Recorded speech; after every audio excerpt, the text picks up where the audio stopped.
Parenting is a lifelong journey, and one is about to make a lot of mistakes in the process. You and me, as a parent, everyone has a lot of responsibility in bringing up our child. But in the process of this journey, we are facing a lot of challenges on day-to-day basis, as well as when the child is growing, the challenges is also growing along with us.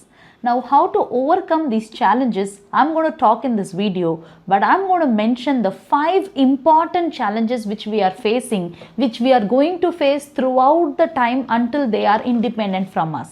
What are those 5 challenges and how to overcome that? In this video, let us discuss now.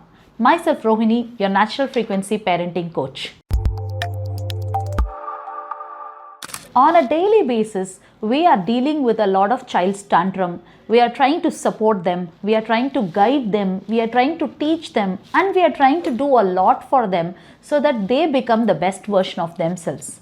But during the process, we have most challenging things which keeps coming on everyday basis and every year basis. The first most common parenting challenge is parenting a child the exact opposite of what you wished for. Let me explain you. We all have a vision for our child. We all want our child to behave in a certain way or become something like this or do activities something like this.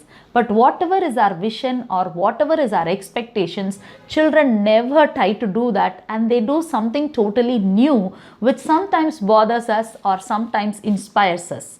But what we have to actually keep in mind is children are a different being and we are a different being. We cannot try to project our vision on them. First thing we have to go is letting go of the expectations that we have on them. Though we can have expectation, we cannot push or pressurize the child to fulfill that expectation. Second, we have to support the individuality of the child, because a child is always trying to explore, express themselves in their own way, and you are going to try and project yourself into them, then we are stopping them from their individuality expression. So what I want you to keep in mind is, at a certain point in time, parents have to definitely give a space for the child so that they can show their own individuality. Number 2, a parent getting judged by others because of the child's misbehavior. Whenever your child tries to misbehave in front of others during a party or in a mall or in a relative space, the adults out there try to judge the parents and held the parents responsible for child's misbehavior. And this judgment goes into your heart and your mind, and you try to handle the child harshly after that. Now here I want the parents to build a firewall for all these judgments, not to go into your heart or mind. So whenever you are handling your child, you need to handle without all these people's judgment. When you are going to handle with the judgment, you will start poking your child in different ways and start hurting them unknowingly. So what you have to do is, instead you try to help your child from misbehaving like that, rather than keeping the judgments and trying to hurt yourself and your child. Number 3, handling the child's rudeness and hatred. Whenever I ask many parents who have children above 7 years, they keep telling me, my child hates me, my child is really rude with me. The reason being, after the 7 years until they have reached this 18 years of age, they tend to become rude. They tend to show a lot of hatred towards the parents, because this is the characteristic trait of the children itself during that time period. Now, our parents have to understand that when the child grows, they tend to behave rude or they tend to show hatred, but actually it is not that. They are trying to show their characteristic trait and they don't really hate you. This a parent have to understand and not worry about this or not scold the child because they are being rude. You have to handle them with care and love. Number 4, allow the child to face their own consequences.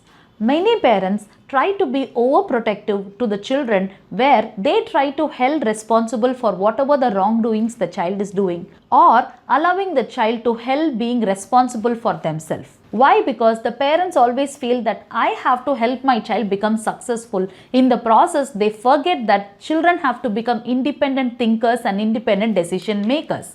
Now here I want the parents to allow the children to make decisions of their life and also face the consequences of that decision, so that they learn from the process. So what you have to do is give them the space to think for themselves, do for themselves, face the consequences for themselves.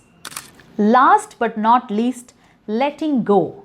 Letting go in the sense, In every year, when the child is growing, the child will show a lot of behavioral change each and every year. And many parents try to ask me why the child is misbehaving like this, while he is suddenly doing this.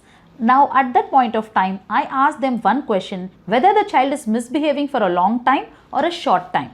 They tell us only few weeks. That is the reason I try to tell you letting go, because every temporary misbehavioral change is something which will come like a season and it will go away. You don't have to deeply worry on that. You just have to do what is the constructive help and then letting go of the remaining things. So as a parent, you will be facing a lot of challenges. These are the 5 major challenges which I am explaining you. Any other challenge if you are facing, comment in the comment box. We will try to give you an answer or make a video out of it to help you more in your parenting challenges. Myself Rohini, your natural frequency parenting coach.